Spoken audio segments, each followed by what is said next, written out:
beaucoup, Monsieur le Président. Chers collègues, bonjour. La première question que je voudrais poser est celle-ci. Est-ce que c'est le Parlement, notre Parlement, qui a demandé à ces deux organisations, parce que le Parlement a vu qu'il y avait un besoin et leur a dit, venez exposer devant les députés, ou est-ce que ce sont ces deux organisations qui ont demandé à être invitées pour venir ici? Le gars est bon. Je veux savoir quel est le lien entre le Parlement de la CEDEAO et ces deux organisations. Est-ce qu'il y a un contrat? Est-ce qu'il y a un accord pour savoir qu'est-ce qui justifie leur présence ici? Bien sûr, tous ceux qui sont doués de raison ici savent que je n'ai rien contre monsieur l'ambassadeur et l'autre docteur. Je n'ai absolument rien contre eux. Je suis même gêné, très gêné, d'avoir à parler ici, d'avoir à dire ce que je vais dire devant eux. Parce que les choses que je veux dire, j'aurais dû les dire en leur absence. Je suis gêné et je vous dirai tout à l'heure pourquoi je suis gêné de cette séance, de ma présence ici, en la présence des deux organisations.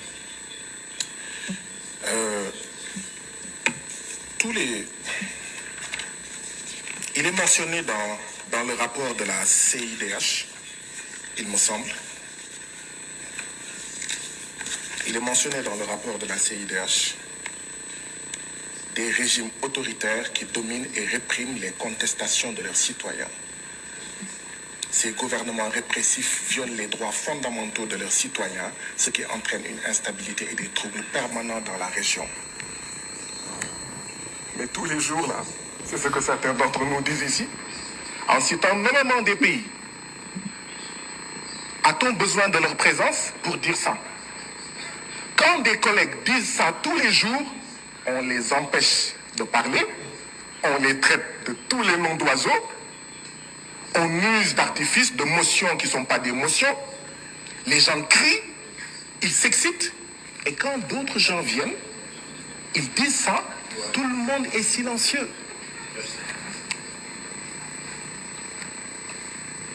Les Français disent « nul n'est prophète chez lui ». Chers collègues, on a eu besoin d'eux pour dire ça ici? Certaines femmes et certains hommes ici le disent tous les jours. Mais on les regarde. Oh, qu'est-ce que tu fais ici? On va même faire une pétition pour que tu retournes dans ton pays et que tu ne reviennes pas. Mais quand eux le disent, ça passe. Tout le monde est cool, silencieux. Monsieur le Président, avez-vous remarqué ça? Vous qui rappeliez hier à la session l'article 72 du règlement intérieur. Ils ont dit la même chose que moi. Mais aujourd'hui, personne ne rappelle l'article 72 du règlement intérieur. Il y a un problème. Il faut que des étrangers viennent ici pour nous dire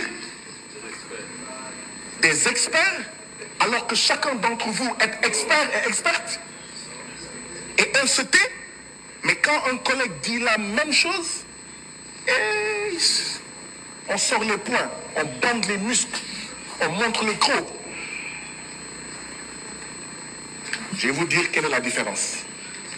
La seule différence, c'est que, et c'est pourquoi la CIDH a manqué de courage. La seule différence, c'est que la CIDH a dit, je ne vais citer aucun pays. Dans le rapport, il n'y a aucun pays.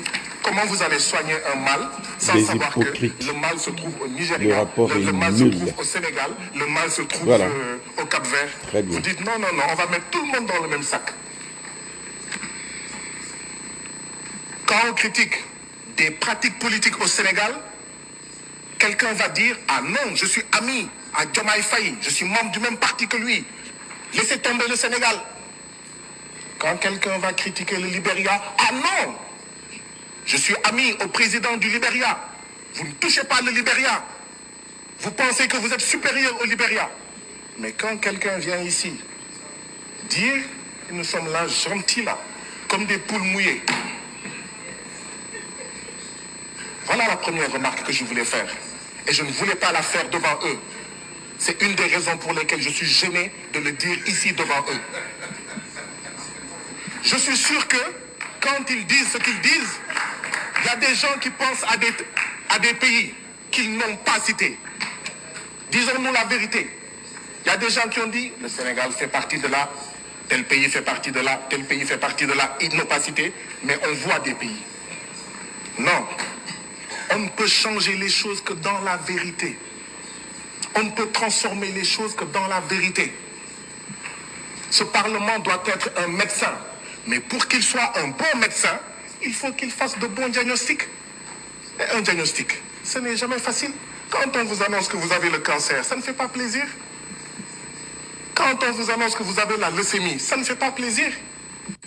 Quand on vous annonce que vous avez le VIH, ça ne peut pas faire plaisir. Mais il faut vous le dire pour que vous preniez conscience que voilà le remède que vous voulez prendre, que vous devez prendre si vous voulez guérir. Mais ici, non, je suis désolé. Hier, Monsieur le Président, vous n'avez pas été bon avec moi. Aujourd'hui, vous êtes en train de faire la même chose. Je suis désolé. Vous pouvez même poser cela. Non, mais j'ai remarqué depuis hier, c'est la deuxième fois que vous êtes président dans cette session. Je suis le seul à qui vous faites ça. Je suis le seul à qui vous faites ça. Vous vous donnez des motions qui ne sont pas des motions. Vous rappelez des articles qui n'ont rien à voir avec moi. Si vous m'imposez de m'asseoir, je vais m'asseoir. Mais je tiens à dire devant toute la plénière, je suis le seul que vous traitez comme ça. Pourquoi je suis gêné? Parce qu'on a une organisation dont la capitale se trouve à Washington, qui vient nous parler, nous. Washington, qui a largué la bombe à Hiroshima et à Nagasaki, vient nous parler de droits de l'homme à nous qui n'ont jamais largué de bombes à Hiroshima et à Nagasaki. Une organisation dont la capitale se trouve à Washington, les États-Unis, dont le développement est basé sur le génocide des Indiens et l'esclavage des Noirs, cette organisation-là vient nous parler de droits de l'homme.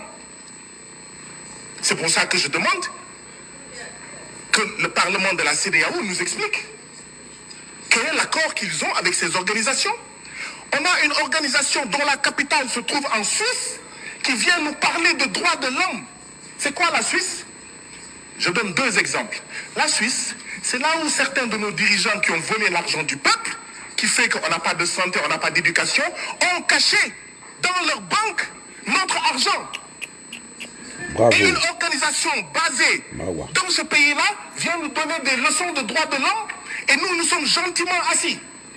La Suisse, c'est le pays où se trouve la société Nestlé qui fait du Nido et du Cerelac avec des taux de sucre supérieurs dans nos pays. Très bien. Avec des taux de sucre faibles au Royaume-Uni et en Allemagne. Vous pensez que ces organisations basées là-bas doivent pouvoir nous parler de droits de l'homme? Non. Ma proposition est celle-ci, Président. Ayons confiance en nous-mêmes, Africains. Il y a des organisations africaines. Il y a des organisations d'Afrique de l'Ouest. Mais il faut les respecter, ne pas les bastonner, ne pas les emprisonner, ne pas les menacer, ne pas les terroriser. Les laisser faire leur job. Parce que la CEDEAO a besoin d'un regard critique, mais un regard africain, un regard d'Afrique de l'Ouest. Arrêtons d'aller prendre des organisations dont la capitale est Washington et la Suisse.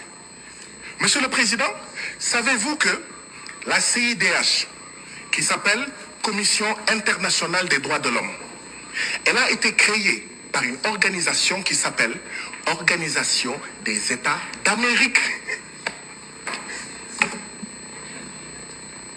Organisation des États d'Amérique qui a créé dans les années 50 la CIDH. Nous, on ne prend pas une organisation créée par l'OUA, une organisation créée par la CEDEAO, mais on la laisse libre. Hein? On ne la crée pas pour lui dire, tu dis ce qu'on veut entendre. On va chercher une organisation créée par l'Organisation des États d'Amérique. C'est pour ça qu'elle a son siège à Washington. Mes collègues ont raison. La sagesse populaire africaine du Sénégal dit que le umbel sa sankal, umbel sa kersa. Ça signifie qui paye commande. Ceux qui veulent savoir qui paye là, qui sponsorise là, ce sont des États qui financent l'organisation basée en Suisse et l'organisation basée à Washington, qui veulent nous imposer une manière de voir, quand bien même parfois cette manière de voir peut être juste. Mais on n'a pas besoin d'un grand frère blanc basé à Washington et à Genève pour savoir la vérité. Nous n'en avons pas besoin. Je vais conclure, comme vous insistez. Je vais conclure, comme vous insistez. En 1236, ici en Afrique, il y a eu des Africains, en Afrique de l'Ouest, qui ont publié la charte de Kurunkanfuga.